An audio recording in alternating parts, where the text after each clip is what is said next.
Welcome to A&A Investigates, a monthly podcast featuring the latest in neurology and neuroscience, brought to you by the American Neurological Association. I'm your host, Adeline Goss.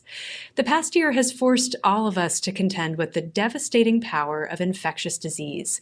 The daily mortal fear of infection is a new experience for many people in the developed world, but that fear characterizes life for millions of people around the globe, including those who have already lived through plagues or lost loved ones to curable infections.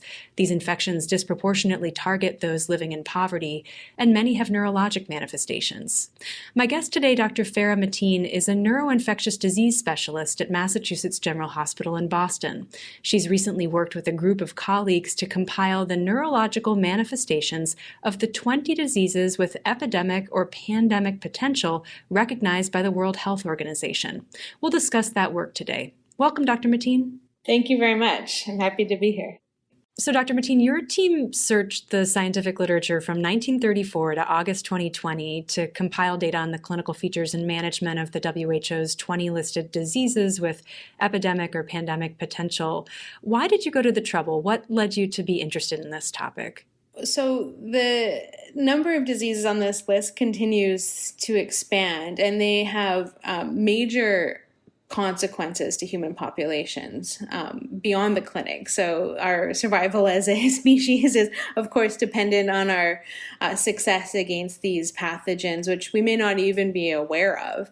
And it struck me that some of these pathogens really have neurological presentations, and it's really essential that when confronted with a disease of epidemic potential, that neurologists are at least aware of the possibility that this is what they're seeing, and to take important precautions, and also to provide a sort of a sentinel warning that these could be diseases that grow. Great. Yeah, and we won't have time to talk about all of those diseases, but just to give us a sense, can you just list them out for us? Absolutely. So here goes. Chikungunya, cholera, Crimean Congo hemorrhagic fever, Ebola virus disease, Hendra virus infection, influenza, Lassa fever, Marburg virus disease, Neisseria meningitis, MERS-CoV, monkeypox, Nipah virus infection, COVID-19, plague, Rift Valley fever, SARS, smallpox, tularemia, yellow fever, and Zika virus disease. There's quite the range there. Absolutely. And I once read a title that said there's something for everyone with infections, and that's certainly true. So these infections some of them are quite famous historically, so everyone has heard of plague, for example. There are also infections that are relatively common as regional epidemics, and people in those regions may be very familiar with them, but over time the diseases have spread to new environments and new ecosystems, and they'd be novel to new populations. And of course everyone is now familiar with COVID-19, but there's still other diseases out there that are probably yet to be discovered, so we know that this is a dynamic list from the WHO. And there are several diseases on that list that already cause significant neurologic morbidity around the world. I thought maybe we could talk about two of them, Lassa fever and Zika virus disease. Can you teach us about the neurologic manifestations of those two infections? Sure. And, these are two particularly scary diseases, not just because of their systemic manifestations, but because they have this neurological impact as well. Lassa fever is important, and I work a lot in West Africa, and in West Africa there are outbreaks of Lassa fever, and sometimes they're probably not even recognized, except there may be travelers going back to their home countries. But Lassa fever virus is caused by a single-stranded RNA virus, and it's a hemorrhagic disease. So the prodrome, the initial syndrome, is very nonspecific: fever, headache, malaise, and that may last for several weeks. And then there may be kind of a diarrhea, hypotension, but the hemorrhagic component is quite scary. So, and about 20% of people, they bleed out of their orifices. So their nasopharynx, their genitals, their rectum is very scary and horrible disease and can be fatal. And what's even worse than that, if that wasn't horrible enough, is that if you survive, about 1/3 of people can get a sensorineural deafness. And that may or may not correlate to the severity of the original Lassa fever. And in some cases, the deafness resolves, but in many cases, it doesn't resolve. And so even if you survive that horrible systemic disease, you may still be left with a neurological consequence. And it's a difficult disease to treat. It's a rat-borne illness, and it's not got a therapy or a vaccine right now. So I'll leave you with that for Lassa fever. For Zika virus, I think that has reached the popular press in recent years, and it is, of course, a mosquito-borne illness. And Zika virus has been recognized for decades. So it was first discovered in the Zika forest in Uganda in the 40s. And over time, this mosquito has reached new populations, and new continents now are at risk. And certainly we learned that just a few years ago in the Americas and also in French Polynesia that Zika virus can affect both the central nervous system and has consequences in the peripheral nervous system. And so importantly, many people with Zika virus don't even know they're infected. They can have a rash or arthralgias, but that might be the end of the story for several people. But in about 2 or 3 per every 10,000, there's a Guillain-Barré-like phenotype, and that's probably a para-infectious consequence, but that's still debated whether it's direct viral or autoimmune entirely. And then as many people know, that in a pregnant woman, Zika virus can cause a severe fetal harm, fetal loss, microcephaly, cortical development malformations, and a real range of neurological impacts on the developing brain. And so, some viruses affect the elderly, some affect fetuses. We've got a whole list here of 20 different pathogens that can attack the nervous system. And can you comment on Lassa fever and Zika, on their potential to spread further across the globe? I think that, we are looking at vectors. So one, of course, is an animal vector, a rat, which unfortunately is probably more successful than humans as a species and certainly can spread. And then also mosquitoes. So Zika virus is interesting because as climate change occurs, there's increasing spread of certain mosquitoes which carry viral disease to new environments as travel increases. Now, they may not be the pandemic that we're seeing now with COVID-19, which has a primarily human-to-human spread, but I still think that these are risky because we don't have ways to vaccinate or to cure. And so we still have a lot of work to do on both of these. And the impact of each individual being infected is potentially very high. And which of the diseases on this list, other than the 2019 novel coronavirus, do you think pose the greatest risk of pandemic spread? So I always think about the human-to-human viruses like influenza. Influenza is, of course, remaining our enemy for many years to come.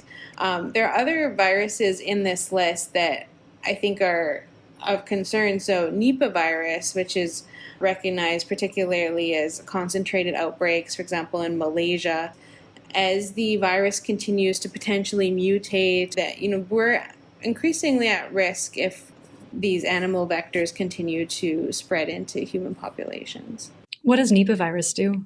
Nipah virus is neuroinvasive. It causes an encephalitis, and it happens in outbreaks. So, for example, it's happened in pig farmers in Malaysia, and that can lead to a fatal encephalitis. So it's possible there are some people who are not getting the encephalitis when they're infected, but we certainly know that they can have concentrated outbreaks of encephalitis, and it can take a while for people to recognize that virus is the cause. Since encephalitis, unfortunately, has multiple different causes, and a lot of the places where this virus occurs may not have adequate detection mechanisms. And how many of the 20 infections on this list already have vaccines available? Yeah, and that's there's some, nuance in the term available, but approximately 7 have a vaccine available. There are 2 more under development, and then there's one for Hendra virus, which is really for horses, not for humans. That's kind of where we are, but there's available is, I think, a maybe generous term for giving it a 10 out of 20, because we know that there may be some vaccine available, for example, for smallpox, but it may not be that vaccine can be rolled out or accessible.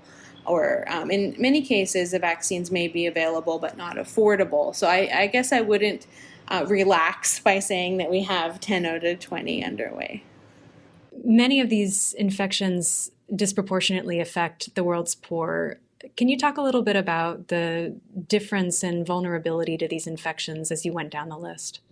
Yeah, so unfortunately, there's disproportionate infections and epidemics in tropical zones, in low-income countries, in resource-limited populations. And I think that is problematic for multiple reasons, not just because the poor are going to get sick and potentially die more often, but because we don't understand what's going on in these populations. We have no idea what's happening in many countries in the world in terms of when somebody has a meningitis or encephalitis, what the etiologies are. And so there's been very limited work done on low-cost detection, infection control, surveillance, and I guess I would even say that when there is an outbreak, that a lot of international actors may jump in and try to be reactive to situations, try to control the epidemics. And then after the epidemic's gone, they leave, and the infrastructure and the expertise often goes with them, and the capacity building hasn't been long-term. And so that creates some friction between different countries and different populations. So I think that there's a lot of work that needs to be done in preemptive investment and taking care of populations before outbreaks occur and before epidemics happen, and trying to help populations get to a certain neurological expertise. So a lot of countries in sub-Saharan Africa have no neurologists or one per few million neurologists, and we're basically taking our chances that one neurologist in the epidemic recognizes it and can help tell everybody else in the world that this is about to happen. But that's really, without neurological expertise, we're really taking risks. Your literature search was limited to known infectious diseases. And, what can you tell us about the potential threat of other novel viruses with neurologic manifestations like COVID-19? So there's something in WHO's list that used to be called disease X. So that unknown disease that could potentially create a pandemic. And we know that disease X will happen. We just don't know the characteristics of disease X. And, a couple, maybe even a year ago, we wouldn't have even thought about COVID-19 as having the impact that it does. So the greatest risk is the risk that we're not prepared for. And, I think Louis Pasteur had said, chance favors a prepared mind. And so even though we may not know exactly which pathogen, whether it's a virus or a bacterium, we can certainly learn about transmission and population spread and learn quickly from what we've already been exposed to and take that knowledge and transfer it to a future epidemic. COVID has brought the global to our doorsteps. But I wonder if you can just talk a little bit more about why all neurologists and neuroscientists working in the United States should learn about other infections like the ones that we've been discussing. Yeah, I think there are two sort of competing reasons. One is a very altruistic reason, and one might be more self-focused reason. The altruistic reason is the United States has one of the highest densities of neurologists and neuroscientists in the world, with fabulous expertise and a lot of experience. And neurologists and neuroscientists have a certain level of talent that they can provide to countries elsewhere. And I think that will help everyone in the long run. So the less altruistic reason is that neurologists are also at risk of getting these infections and may be on the front line for diagnosing some of the epidemics as they're happening. And we know that the United States is certainly not immune from global pandemics. In fact, when an infection hits the United States, it turns out that we may also be lacking the coordination and logistics and infrastructure that we need to basically address pandemics once they reach our borders. So I think that we've seen how well the United States has succeeded in terms of technology and education, and I think we have a lot more to offer, but we can't be focused only on the United States. So when I read your paper, my blood pressure went up. Do you feel like these diseases are getting the scientific and research attention that they're due? Not enough, considering how grave the situation could be for these. And I think right now we're treating them more as diseases of other populations, other countries, more tropical, even exotic kind of conditions, rather than things that could really affect our own population and have major consequences here. And particularly from the neurological perspective, there may be investment in terms of some funding from the infectious disease line of funding, but there hasn't been very much attention from the neuroscience and neurology traditional funding mechanisms. And I think it's really overdue. And in the paper, we compile the literature that is known. But when looking at even this fairly long paper, there's still so much that isn't known, and so much that would be very helpful if only we had better diagnostics, better recognition, better phenotyping, and then therefore early surveillance. Well, Dr. Mateen, thank you and your team so much for drawing our attention to this topic, and thank you for joining us here on ANA Investigates. Thank you. Dr. Mateen is an associate professor of neurology. Her group's paper on the neurologic manifestations of the WHO's list of pandemic and epidemic diseases is under final review by Frontiers in Neurology.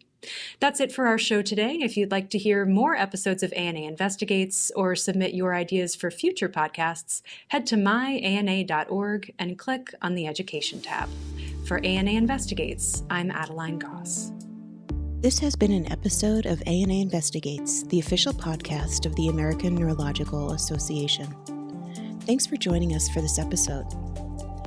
If you're not already a member of the ANA, please visit myana.org to learn more about the benefits available to ANA members, including access to an array of educational programs and resources, like online CME courses, webinars, the ANA's journals, the Annals of Neurology and the Annals of Clinical and Translational Neurology, and more. Dr. Adeline Goss is our host. Our producers are Drs. Romer Giucaden, Adeline Goss, Michelle Johansson, Clifton Gooch, Danny Vega, Megan Ritchie, and Jim Sigler. This is your editor, Jen Hurley. Copyright, the American Neurological Association.